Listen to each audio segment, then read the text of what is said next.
This is CBN NewsWatch. Hello, everyone. Thank you so much for joining us for CBN NewsWatch. I'm George Thomas. President Trump is officially kicking off his re-election campaign. Tuesday night, nearly 20,000 people packed Orlando's Amway Center.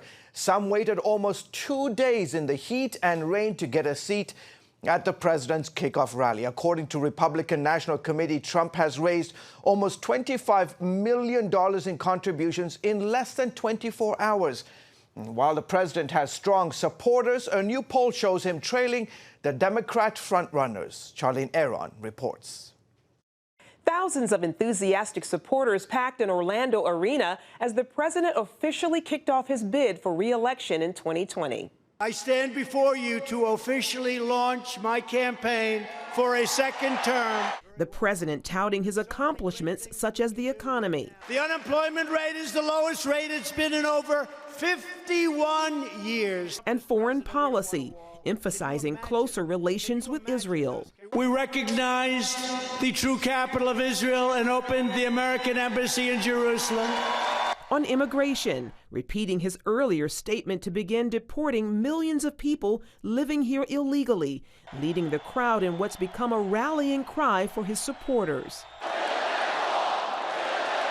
And we are building the wall. We're going to have over 400 miles of wall built by the end of next year. Then he turned to the Democratic field, tagging them as radicals out to destroy the country. No matter what label they use, a vote for any Democrat in 2020 is a vote for the rise of radical socialism and the destruction of the American dream. Senator Bernie Sanders quickly fired back. An hour-and-a-half speech of lies, distortions, and total absolute nonsense. Frontrunner Joe Biden saying the president's actions and rhetoric are dividing us.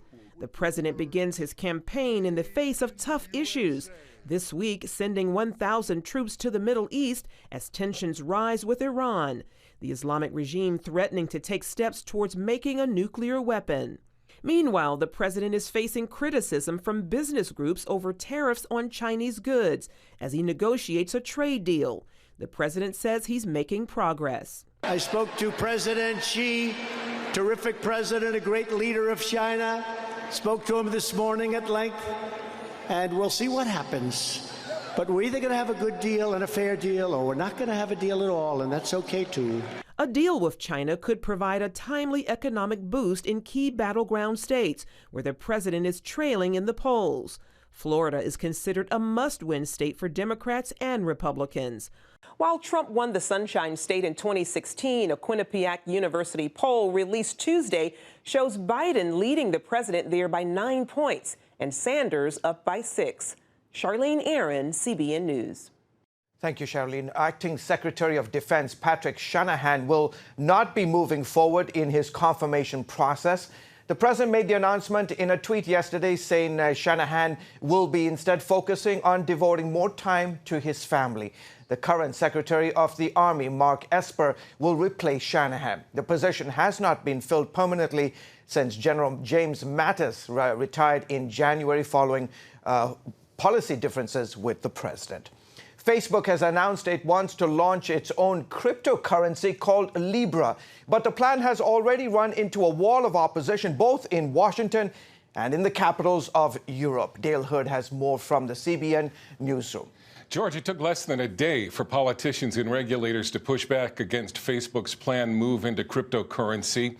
The digital currency Libra, which is scheduled to launch in the next 6 to 12 months, will be a way of sending money across borders without incurring significant fees, such as those charged by Western Union and other international money transfer services. It would also serve the huge numbers of people, mostly in the third world, who currently don't have a bank account or credit card. Here's a clip from Facebook's Libra ad.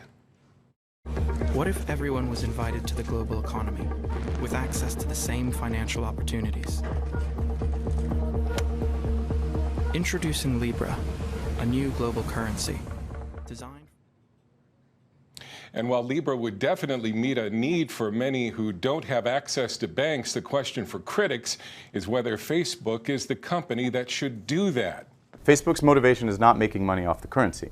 Facebook's motivation is, let's create a small microeconomy for the 2 billion people that are currently not covered and that have a need to make financial transactions. However, it raises a whole host of questions as to whether or not we would trust these superpowers, Facebook first and foremost, to have this sensitive financial data for this population. There's already a lot of opposition to Libra. French Finance Minister Bruno Le Maire said it was out of the question that Libra becomes a sovereign currency.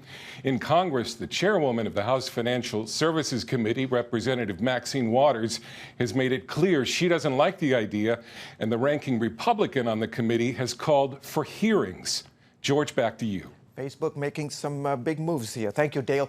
An independent UN report claims there is credible evidence that Saudi Arabia's government officials are responsible for the murder of journalist Jamal Khashoggi. The report stops short of blaming Saudi Crown Prince Mohammed bin Salman directly for his death. Still, the 101-page report does call for a further investigation. Khashoggi worked for the Washington Post and was killed last October after entering the Saudi consulate.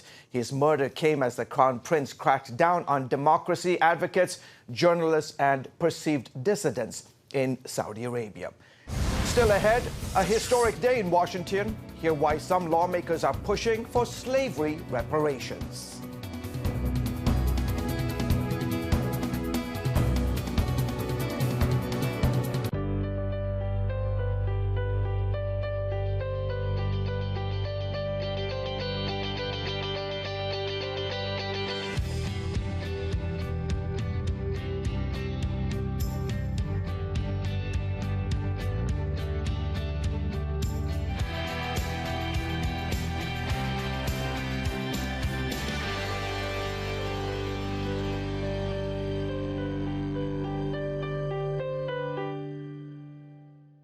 Wouldn't it be great if you could just hop on a plane and fly to a third world country and hand out food and medicine to the needy?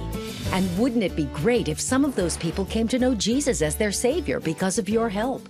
And wouldn't it be great if you could help out people like this all around the world every day? Wouldn't that make you feel great?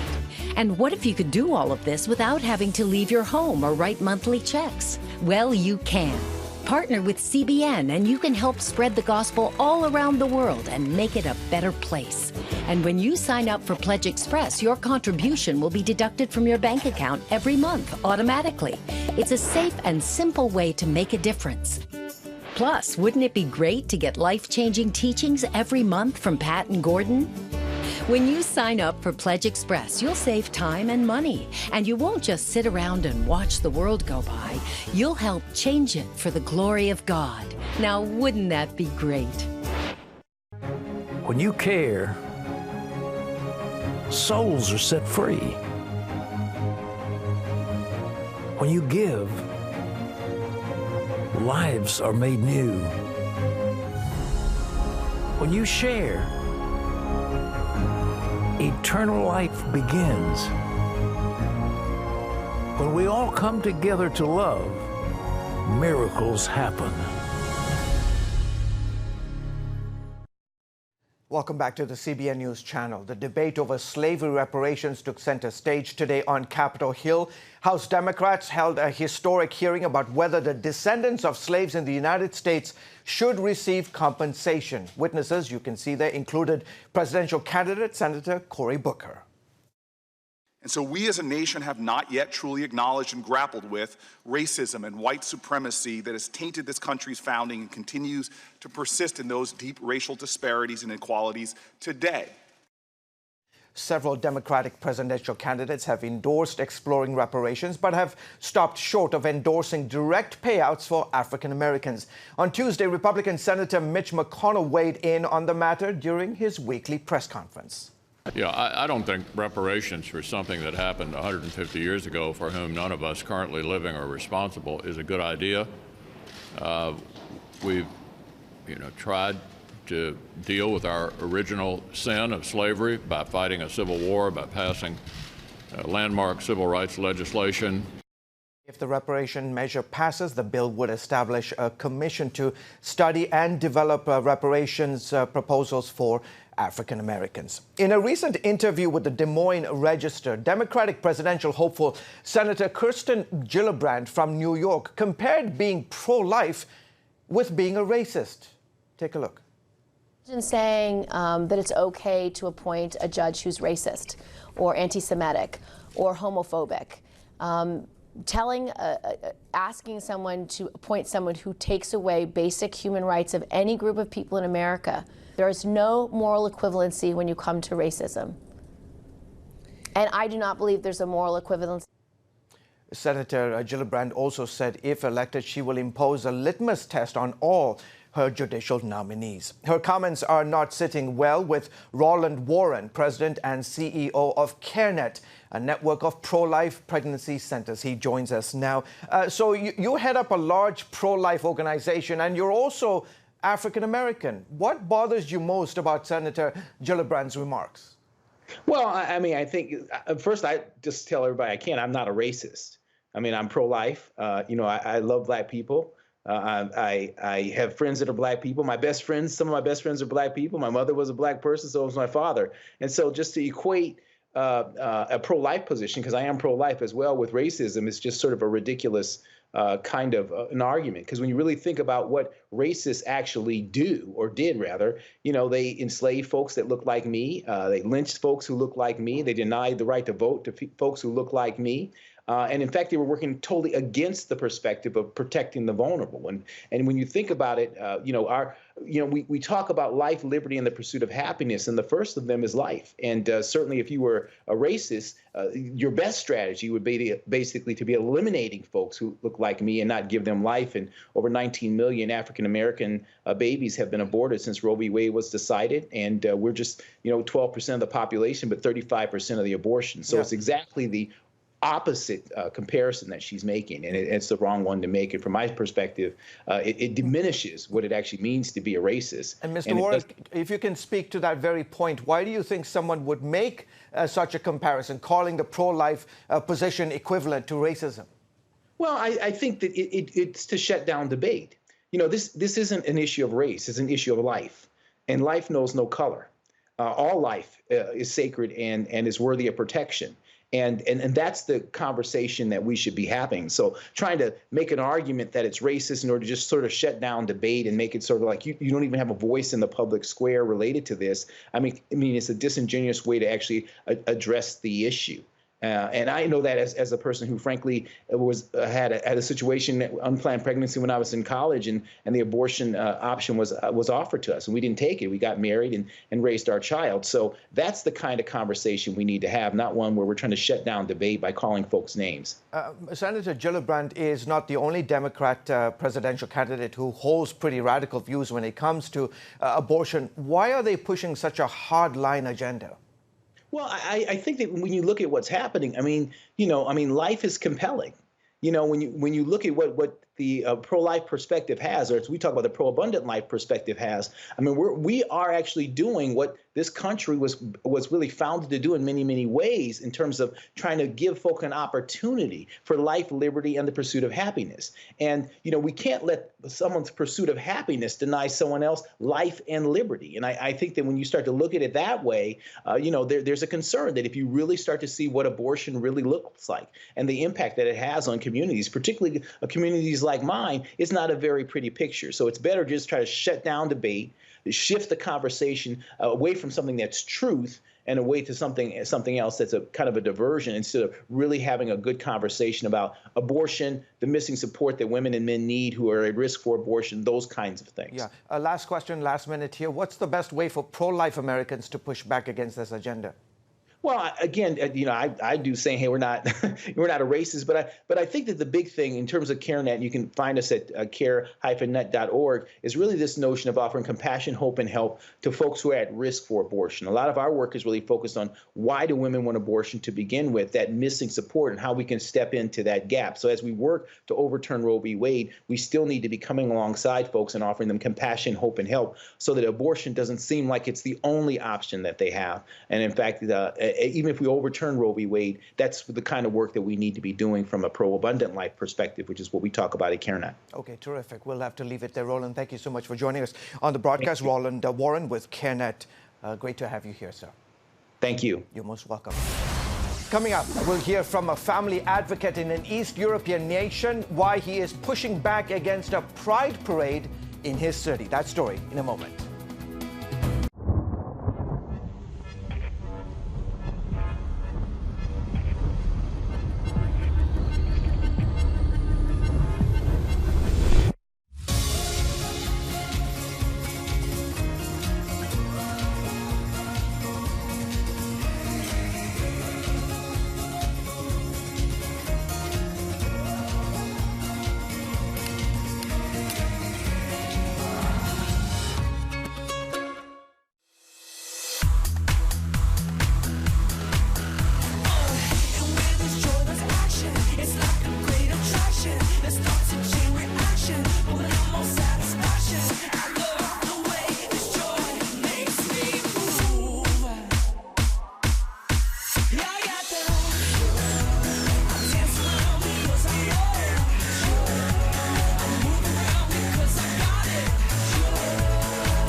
When I came to Regent University, it's like the world opened up. I felt like I needed to advance my career and go back to school. Regent was a perfect fit for me. The Regent professors are world class. You are equipped. The focus of the faculty is on each individual student, whether it's online or in person. You become a part of Regent's family. You carry with you not just the content and the knowledge, but the confidence to understand that we can be significant in the world. Regent University. Follow your path. We will move the American embassy to the eternal capital of the Jewish people, Jerusalem. As the nations rage, you can stand with Israel. History is being written, and I want to be a part of it. Call 1-800-700-7000 and get to life. This is our nature as a country. Discover the untold story of how Israeli volunteers are changing the world. We consider it our duty to reach out and help others around the world. For a gift of $10 or more, you can own the acclaimed CBN documentary To Life. To treat a human, no matter what he is, which religious he has, which color he is. This is what I'm doing. Support Israel in their time of need. Get to Life, now available on DVD. Call 1-800-700-7000 or log on to cbn.com. And I wish that other people throughout the world could see this side of Israel. Welcome back to the CBN News Channel. Book publishers are calling on President Trump not to impose a Bible tax in China. The president's proposed tariffs on $300 billion of Chinese goods would include printed material. Bible publishers like HarperCollins believe they will be particularly hard hit by the tariffs, making Bibles much more expensive in the U.S. and even lead to a Bible shortage. The president has threatened to impose the tariffs if China's President Xi Jinping refuses to meet at the G20 summit next week. Now to the East European nation of Georgia, where pro-family groups are protesting plans by LGBTQI supporters to hold a parade event in the capital city this week.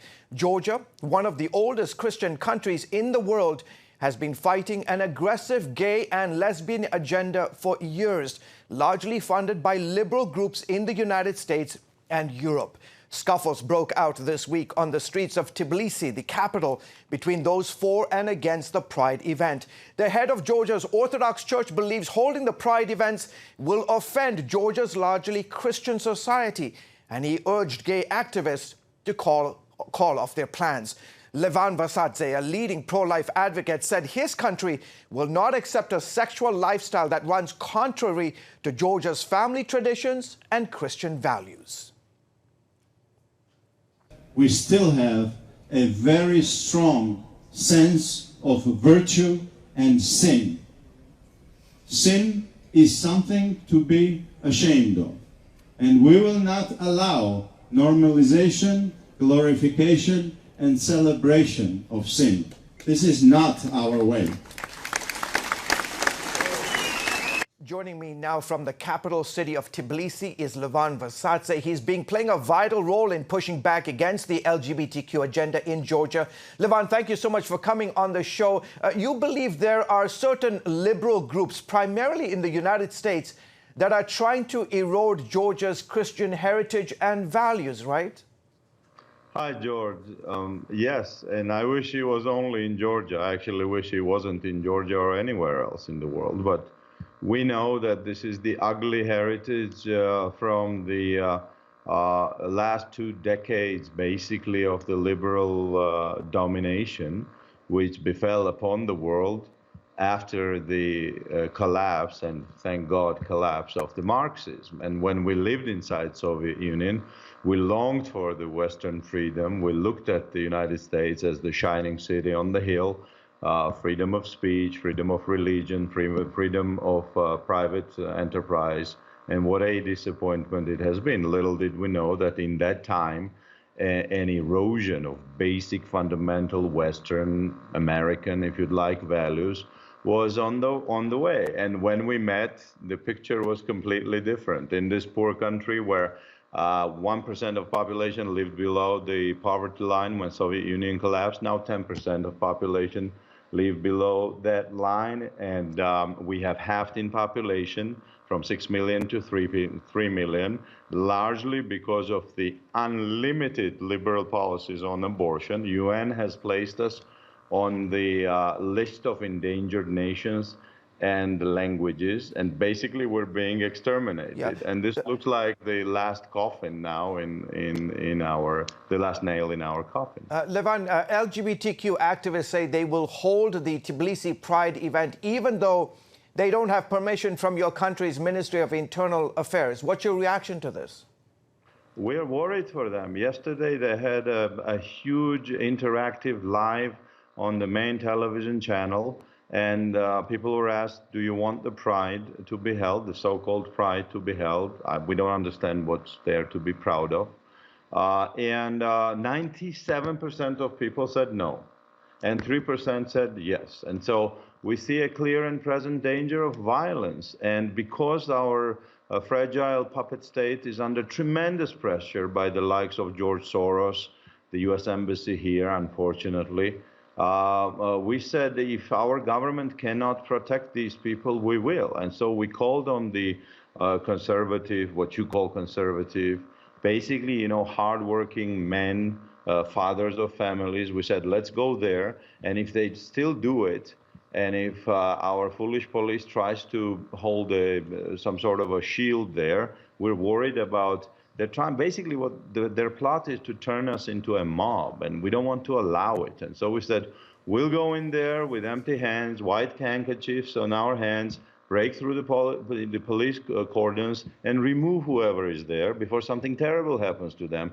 including those foreign ambassadors, if they dare to do this, and just get them out of there, you know? And of course, because of that, we are the aggressors, we are the violent cannibals who cannot tolerate other kind. And, you know, I think it comes down to a cultural depth. And I think it comes to the utter shallowness of globalists who think that everyone should be the same. They don't understand that cultures are fundamentally different. And if whatever norms Western societies, which we want to be friends with, have come to through their natural organic evolution, cannot be, you know, quantum leaped and imposed upon us, because we have our course of history, and there is nothing we can be taught about tolerance. I was meeting with the legendary Israeli president Shimon Peres once in Jerusalem, and I was shocked when he said, because everybody knows that Georgia is regarded as the only non-anti-Semitic country in the history of the world. Jews have lived here for 2,600 years. Levan, I'm sorry, we've run out of time. I'm going to have to leave it there. We will continue to follow this story. Levan Vazadze is talking to us from the capital city of Georgia, Tbilisi. Thank you so much for coming on the show. Well, folks, stay with us. There is much more of CBN News Watch still ahead. We'll be back right after this.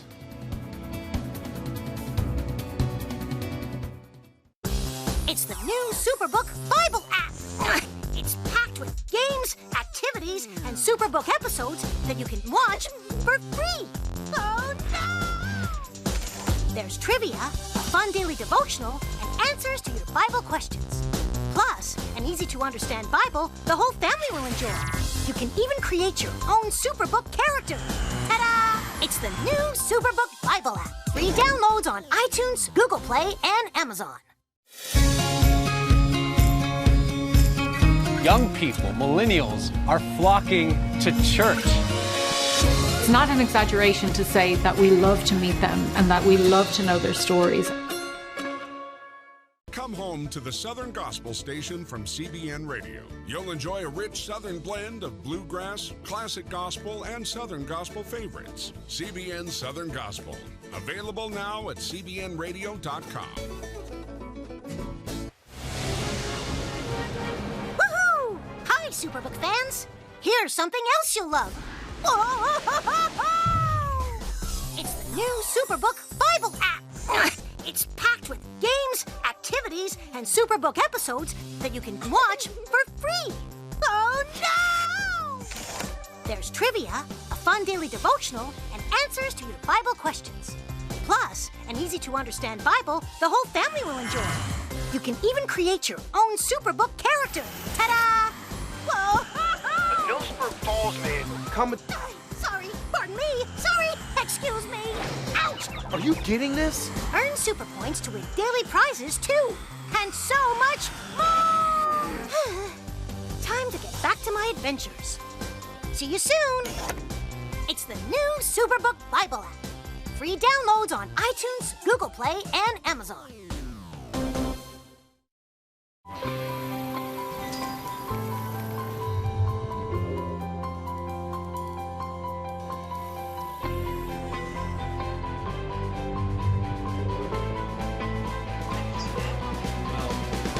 I am Regent's first ROTC graduate student.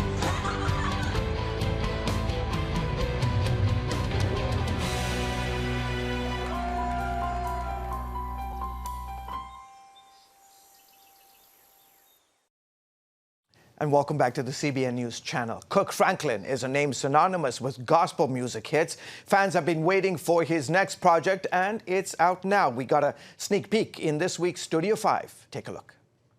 Yeah, it's dark right now, but I still see the light. 14-time Grammy winner Kirk Franklin releases his much-anticipated new album, Long Live Love. He sits down with Studio 5 just before the music drops. Do you have a prayer or wish for the new project? Yo, man, that is a brilliant question. Yes. I have a prayer that I've written out. You can catch our complete interview with Kirk Franklin tonight on Studio 5. That's right here on the CBN News channel. Well, folks, that is it for this edition of Newswatch. You can find more on the issues you care most about at cbnnews.com. You can also watch CBN News programs anytime right here on the CBN News channel. Have a fantastic rest of the day. Bye, guys.